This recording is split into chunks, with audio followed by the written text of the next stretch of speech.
Students, नगरीय समाजशास्त्र में आज हम पढ़ने वाले हैं नगरीय सामाजिक संबंधों का व्यक्तित्व पर प्रभाव।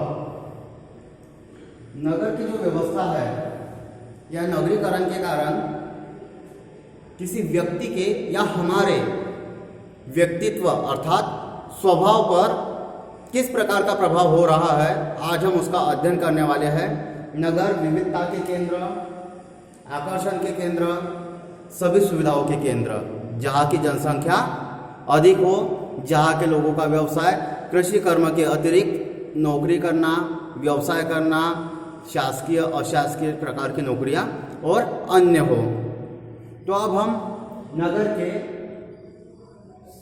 सामाजिक प्राणियों पर जो प्रभाव हो रहे हैं अर्थात हमारे स्वभाव पर या हमारे व्यक्तित्व पर, उन प्रभाव को देखते हैं।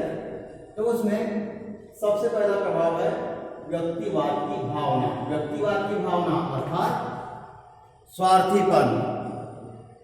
कई व्यक्तियों के साथ नगर में एक व्यक्ति का संपर्क होता है, और संपर्क किस प्रकार का होता है? औपचारिक संपर्क। हम अपनी आवश्यकताओं की पूर्ति तक किसी व्यक्ति के साथ संपर्क रखते हैं। आवश्यकता की पूर्ति हो गई तो क्या हो गया? हमारा संपर्क उससे खत्म हो गया। यहाँ हम किसी और की नहीं सोचते। नगरों में हम सिर्फ स्वयं को महत्व देते हैं, अपनी आवश्यकताओं को महत्व देते हैं। कैसे अपनी आवश्यकताओं को पूरा करना है यह देखते हैं। हम अपनी आवश्यकताओं की पूर्ति के लिए किसी भी संगठन, किसी भी संस्था का परित्याग कर सकते हैं। अर्थात हम अपनी आवश्यकताओं की पूर्ति के लिए कुछ भी कर सकते हैं। यह नगरीकरण का एक प्रभाव है जो हमारे व्यक्तित्व पर हो रहा है या हमारे स्वभाव पर हो रहा है। उसके पश्चात सहिष्णुता।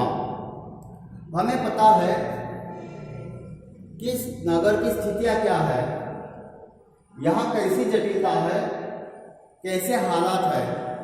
इन हालातों के अनुसार हमने क्या कर लिया? स्वयं को ढाल लिया, और हम भी बिल्कुल वैसा ही व्यवहार दूसरे के साथ करने लग गए। हम भी बिल्कुल वैसा ही जीवन नगरों में रहकर जीने लगे। क्यों? क्योंकि यहाँ पे सिर्फ दिखावटी जीवन है, दिखावटी जीवन है। अपनी अपनी आवश्यकताओं की पूर्ति करना है। उसके पश्चात ना तो मुझे किसी व्यक्ति से कोई लेना देना, ना तो किसी व्यक्ति को मुझसे लेना देना। तो ये भी नगरीकरण का एक हमारे स्वभाव पर या हमारे व्यक्तित्व पर पड़ने वाला प्रभाव है। उसके पश्चात समय के प्रति सजगता। एक वाक्य आपने हमेशा सुना होगा कि समय ही धन है। नगरों में बिल्कुल सेम ऐसा ही होता है। समय को ही अधिक महत्व दिया जाता है। यह व्यक्ति हर कार्य समय पर करता है, बिल्कुल समयबद्ध तरीके से करता है। कहीं जाना है तो समय पर, ऑफिस में जाना है, नौकरी पर जाना है, ड्यूटी पर जाना है, जॉब पर जाना है, या किसी कार्य में जाना है, किसी कार्यक्रम में जाना है, किसी से मिलने जाना है, तो भी बिल्कुल समय पर। हर काम नगरों में समय पर किए जाते हैं। यहाँ पर समय को अधिक महत्व दिया जाता है। जैसे साधारण रूप से यदि हम हमारी बात करें तो हम ग्रामों में समय को उतना महत्व नहीं देते, पर नगरों में दौड़ भाग वाली जिंदगी होती है। समय पर कार्य करने के लिए, किसी स्थान पर समय पर पहुंचने के लिए हम बसों, रिक्शाओं का सहारा लेते हैं और हम दौड़ भी लगाते हैं। तो यहाँ समय के प्रति व्यक्ति अधिक सजग है। व्यक्ति अपनी सभी क्रियाएं समय पर करना चाहता है, समय पर एक स्थान से दूसरे स्थान पर पहुंचना चाहता है। यहाँ का जीवन समयबद्ध है। अर्थात हम अब कैसे हो गए, हमारे व्यक्तित्व पर किस प्रकार का प्रभाव हो गया? हम समय के प्रति सजग हो गए। उसके पश्चात प्रतिस्पर्धा की भावना। प्रतिस्पर्धा अर्थात कंपटीशन। नगरों का जो जीवन है यह प्रतिस्पर्धी जीवन है। एक व्यक्ति की प्रतिस्पर्धा उस नगर के अन्य व्यक्तियों से, कई व्यक्तियों से, वैसे ही उन कई व्यक्तियों की प्रतिस्पर्धा उस नगर के कई अन्य व्यक्तियों से। किसी एक व्यक्ति से प्रतिस्पर्धा नहीं है, पूरे नागरिकों से प्रतिस्पर्धा। क्योंकि प्रतिस्पर्धा होगी तो ही हम नगरों में टिके रहेंगे, अन्यथा हम नगरों में बिल्कुल भी टिके नहीं रहेंगे। या क्या होता है कि सब कुछ हमारी प्रतिष्ठा, पद, हमारी स्थिति या हमारे सोपान इन पर निर्भर होता है। और आज हमारी जो स्थिति है आवश्यक नहीं है कि कल वही स्थिति रहे। हो सकता है कि कोई दूसरा व्यक्ति उस स्थिति पर पहुंच जाए और हम इस स्थिति से नीचे गिर जाए। और हम आज जिस स्थिति पर है, क्या हम उसी स्थिति पर रहना चाहेंगे? नहीं ना, हम तो और ऊंची स्थिति पर पहुंचना चाहेंगे। इसके लिए भी प्रतिस्पर्धा होती है। प्रतिस्पर्धा कई व्यक्तियों के बीच में होती है।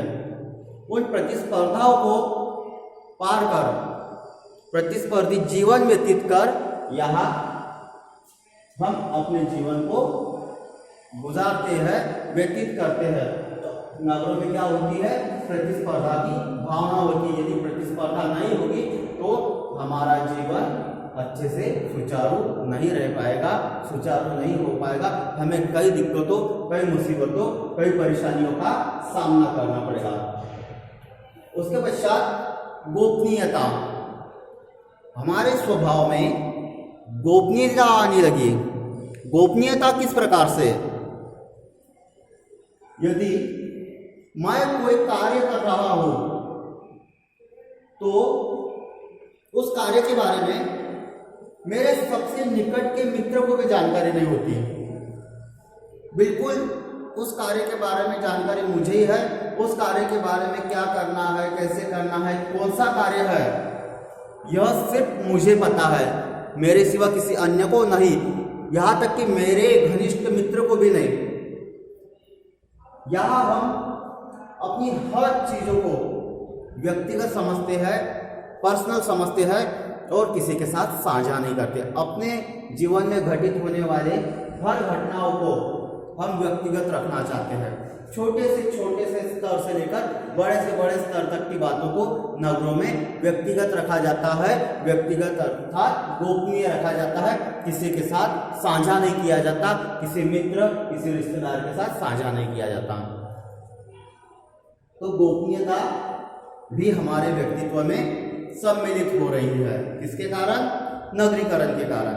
फिर उसके पश्चात अगला जो प्रभाव है जो हमारे व्यक्तित्व में हो रहा है या हमारे स्वभाव में हो रहा है, यह है योग्यता पर विश्वास।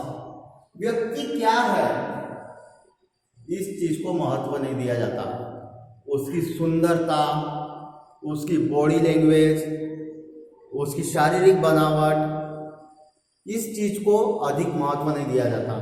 बस व्यक्ति की योग्यता पर अधिक विश्वास किया जाता है। व्यक्ति की योग्यता को नगरों में अधिक महत्व दिया जाता है।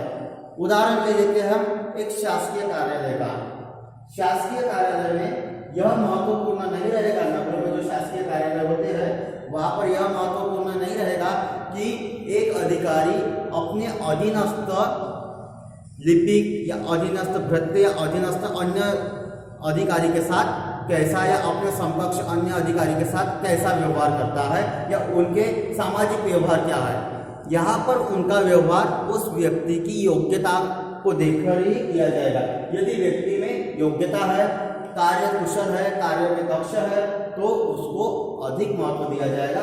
उसकी योग्यता पर विश्वास करके उसको महत्व दिया जाएगा, न कि उसके सामाजिक संबंध या हमारे उसके साथ जो सामाजिक संबंध, इनको महत्व नहीं दिया जाएगा। तो ये तो है नगरीय सामाजिक संबंधों का हमारे व्यक्तित्व या हमारे स्वभाव पर प्रभाव। क्या क्या प्रभाव? जिसमें पहला व्यक्तिवाद की भावना अर्थात स्वार्थीपन, सहिष्णुता अर्थात हर स्थिति के साथ हम घुल मिल गए। उसके पश्चात समय के प्रति सजगता, हमने समय को अधिक महत्व दिया। फिर प्रतिस्पर्धा की भावना अर्थात अगर हमें बने रहना या ऊंची स्थिति प्राप्त करना है तो हमारी संपूर्ण नागरिकों के साथ प्रतिस्पर्धा होगी। उसके पश्चात गोपनीयता, हम हमारी बातों को किसी के साथ साझा नहीं करते, बस व्यक्तिगत रूप से उसे स्वयं तक ही रखते हैं। फिर उसके बाद योग्यता पर विश्वास, यहाँ व्यक्ति की योग्यता को ही महत्व दिया जाता है, न कि उसके व्यवहार को, न कि उसके व्यक्ति के या उस व्यक्ति के समाज में अन्य व्यक्तियों के साथ जो संबंध है उन संबंधों को महत्व। तो ये तो था नगरीकरण का हमारे या व्यक्ति के व्यक्तित्व या व्यक्ति के स्वभाव पर प्रभाव।